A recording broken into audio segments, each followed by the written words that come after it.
Dalam Perjanjian Baru, gereja dalam terjemahan bahasa Yunani adalah eklesia yang merujuk kepada kumpulan orang yang dipanggil keluar oleh Allah.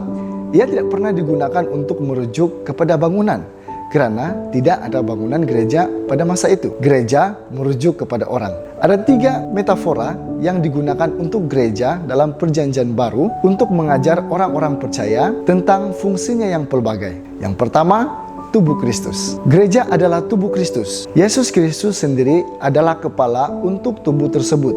Yang kedua, rumah Allah. Gereja adalah rumah Allah. Mari kita melihat beberapa ayat firman Tuhan yang menjelaskan tentang hal ini. Oleh itu, rumah Allah bukanlah diperbuat daripada batu bata dan campuran semen, tetapi ia dibina daripada orang-orang yang merupakan batu yang hidup. Yang ketiga, pengantin perempuan Kristus. Gereja adalah pengantin perempuan Allah. Perkawinan melambangkan hubungan Allah dengan gereja. Mari kita melihat beberapa teks Alkitab yang menjelaskan akan hal ini.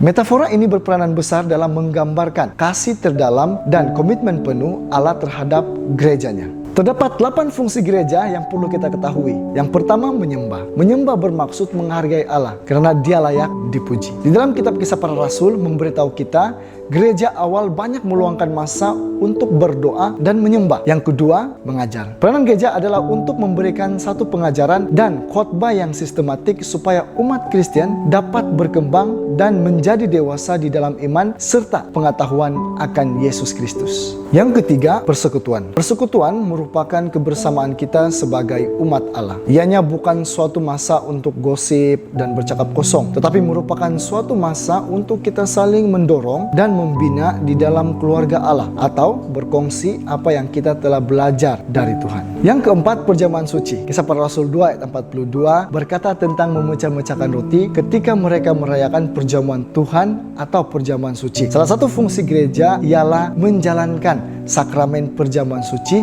dan pembaptisan. Ini adalah cara di mana kasih karunia Allah dilaksanakan kepada ahli-ahli gereja Kristus. Yang kelima, berdoa. Gereja adalah satu komuniti berdoa. Bukan saja ahli-ahli gereja mendorong dan mendukung di antara satu dengan yang lain di dalam doa, tetapi juga mendoakan orang-orang yang belum menerima Yesus sebagai Tuhan dan Juru Selamat. Yang keenam, berkongsi. Gereja harus peka dan siap untuk membantu ahli jemaat yang sedang mengalami kesusahan. Yang ketujuh, disiplin. Sebarang bentuk dosa di dalam jemaat harus diperhatikan dengan tujuan utama untuk memulihkan ahli-ahli yang terlibat. Dosa jika tidak ditangani dengan tegas dan penuh kasih boleh mengakibatkan kemerosotan kehidupan pribadi dan komuniti. Yang ke-8, bersaksi. Sebagai gereja, kita mempunyai tanggung jawab untuk memberitakan berita baik Allah kepada orang yang belum mengenal Tuhan tentang penyelamatan Allah melalui kematian dan kebangkitan Yesus Kristus.